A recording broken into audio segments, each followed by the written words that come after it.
Hi, hello, வணக்கம் and welcome to 70 ma'am channel. So இன்னைக்கு இந்த வீடியோவில் பார்க்க போகிற இன்ட்ரெஸ்டிங்கான ஒரு காசிப் என்ன அப்படின்னு பார்த்தீங்கன்னா, நடிகை ஸ்ரீநிதி ஷெட்டி.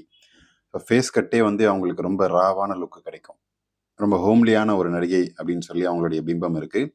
ஆனால் அவங்களுடைய அந்த பியூட்டி கான்டெஸ்ட் இருக்கு இல்லையா, ஒரு 10 வருஷத்துக்கு முன்னாடி 20 வயசுல தன்னுடைய பியூட்டி கான்டெஸ்ட்டுக்கு போய் அவங்க நடந்த அந்த பிக்னி போட்டு நடந்த ஷோ.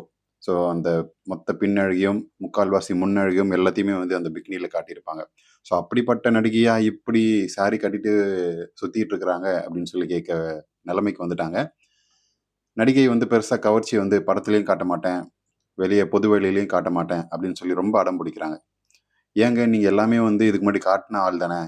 எல்லாமே கவர்ச்சியா வந்து நடிச்ச, அதாவது அந்த ஷோஸ்க்கு எல்லாத்துக்குமே வந்து பிக்கினி போட்டு மொத்தமா காட்டுன ஆள் தானே. இப்ப ஏன் காட்ட மாட்றீங்க? அப்படின்னு சொல்லி எல்லாருமே கேள்வி எழுப்ப ஆரம்பிச்சிருக்காங்க. ஸோ நடிகை வந்து எனக்கு பட வாய்ப்பு இல்லனாலும் பரவால்ல. எனக்கு அந்த இமேஜ் வேண்டாம் அப்படின்னு சொல்லி ரொம்ப ஸ்ட்ரிக்ட்டா இருக்கிறாங்க. ஸோ அதுக்கு மாற்று என்னன்னா, நான் ஹோம்லியான லுக்ல இருக்கேன். என்னுடைய ஃபேஸ் கார்ட வச்சே வந்து கவர்ச்சி காட்டக்கூடிய ஒரு ராவான லுக்ல இருக்கேன். அந்த மாரி நான் கவர்ச்சி காட்டுறேன். ஸோ அந்த மாரி படுக்கறை காட்சி, முத்த காட்சி, வந்து படத்துல பிக்கினி இந்த மாரிலாம் பண்ண மாட்டேன் அப்படின்னு சொல்லி ஸ்ட்ரிக்ட்டான ஒரு ஸ்டாண்ட் எடுத்திருக்காங்க நம்ம ஸ்ரீநிதி ஷெட்டி. சரி, அப்ப அதனால தான் வந்து எந்த ஆடியோ லான்ச் பார்த்தாலும் வந்து நல்ல சாய் பல்லவி மாரி ச பட்டு புடவை, இல்லன்னா வந்து ஜிகு ஜிகுன்னு வந்து ஹோம்லியான ஒரு ட்ரெஸ்ல வந்து வந்துருவாங்க. இல்லன்னா அட்லீஸ்ட் வந்து சிம்பிளா வந்து சுடிதார்ல வந்துருவாங்க. இந்த மாரி ஃபுல்லா கவர் பண்ண ட்ரெஸ் தான் இருக்கும். மேக்ஸிமம் அவங்க காட்டக்கூடியது என்னன்னா, அந்த அக்கிள் தான். ஸ்லீவ்லெஸ் ட்ரெஸ்ஸ போட்டுட்டு தன்னுடைய அக்கிள காட்டுவாங்க. அவ்வளோதான் வந்து அவங்க மேக்ஸிமம் பண்றதே. அதுக்கு மேல கவர்ச்சிலாம் காட்ட முடியாது அப்படின்னு சொல்லி ரொம்ப ஸ்ட்ரிக்ட்டா சொல்லிட்டாங்க. இதனாலேயே என்னமோ வந்து நடிகை ஸ்ரீநிதிக்கு பெருசா பட வாய்ப்புகள் அப்படின்றது வரல. ஸோ இவங்க வந்து based out of Kannada. Kannada சினிமால கவர்ச்சிக்கு ரொம்ப முக்கியத்துவம் குடுப்பாங்க.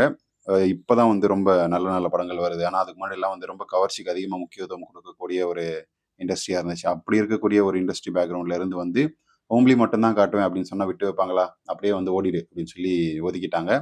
ஸோ இதனால தமிழ் பக்கம், தெலுங்கு பக்கம் வந்தாங்க. இங்க அதுக்கு மேல வந்து தமிழ்லயாச்சும் ஒரு நல்ல கதைகள் கிடைக்கும். தெலுங்குலலாம் வந்து பயங்கரமான ஒரு கவர்ச்சி ரோலுக்கு தான் வந்து கேட்பாங்க. ஸோ இதனால ஸ்ரீநிதிக்கு பெருசா பட வாய்ப்புகள் இல்லாம ஒரு 33 வயசாயிருச்சு. இதுக்கப்புறமும் வந்து நல்ல ஹீரோயின் ரோல் கிடைக்கும் அப்படின்றது அவங்களுக்கு நம்பிக்கை இல்ல. ஸோ இப்ப நீங்க பார்க்குறீங்கன்னா, தன்னுடைய ஃபேஸ் கட், ராவான வயகரா ஃபேஸ் கட் இருக்கு இல்லையா? ஸோ அத வச்சு நான் வந்து என்னால எவ்வளோ முடியுமோ அவ்வளோ கவர்ச்சி காட்டுறேன்னு சொல்லி ஒரு ஸ்லீவ்லெஸ்ஸ போட்டுட்டு, தன்னுடைய ராவான அந்த ஃபேஸ் கார்ட் லுக்குன்னு சொல்லுவாங்க. ஸோ அத வந்து காட்டி தன்னுடைய கவர்ச்சிய வந்து இப்போ கொஞ்சம் கொஞ்சமா இறங்கி வந்திருக்காங்க. ஸோ நீங்க பிக்கினி போட்ட ஆள் தானே, ஏன் கொஞ்சம் இன்னும் கொஞ்சம் காட்டலாமே அப்படின்னு சொல்லி கேட்கும்போது, இல்ல முடியாது அப்படின்னு சொல்லி இப்போ பட வாய்ப்பு இல்லாத தருணத்திலயும் வந்து ஸ்ட்ரிக்ட்டா சொல்லிட்டாங்க. ஸோ ஆனா எது எப்படியோ, இப்ப நீங்க பார்க்கக்கூடிய இந்த கவர்ச்சி செம்ம சூப்பரா இருக்கு அப்படின்னு தான் சொல்லணும். ஸோ நடிகை ஸ்ரீநிதி எடுத்திருக்கக்கூடிய இந்த ஸ்டாண்ட பத்தி, அண்ட் அவங்களுடைய அந்த ஃபேஸ் கார்ட் கவர்ச்சிய பத்தி நீங்க என்ன நினைக்கிறீங்க? கமெண்ட் செக்ஷன்ல மென்ஷன் பண்ணுங்க. அண்ட் அவங்களோட பிக்கினிய பார்த்துருப்பீங்கன்னு நினைக்கிறேன் எல்லாரும். ஸோ பார்க்கலன்னா நம்மளுடைய இன்ஸ்டாகிராம்ல போய் பாருங்க. போஸ்ட் பண்ணியிருக்கேன். லிங்க் டிஸ்கிரிப்ஷன்ல இருக்கு. அண்ட் ஸ்டோரீஸ் பார்க்கணும்னா சப்ஸ்கிரைப் பண்ணி பார்த்து என்ஜாய் பண்ணுங்க இன்ஸ்டால. Thank you.